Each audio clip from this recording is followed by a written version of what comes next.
కరీంనగర్ నగరపాలక సంస్థ ఎన్నికల్లో బీజేపీ చారిత్రాత్మక విజయాన్ని అందుకుంది. హోరాహోరీగా సాగిన ఈ పోరులో విపక్షాలను వెనక్కి నెట్టి మ్యాజిక్ ఫిగర్ను సునాయాసంగా చేరుకుంది.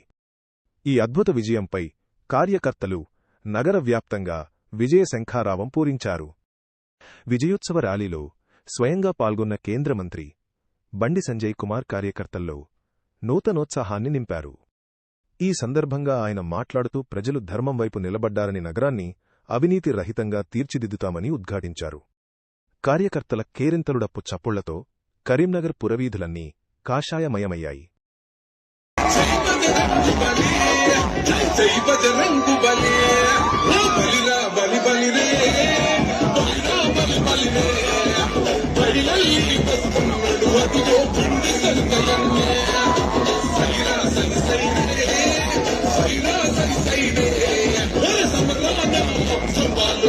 Somebody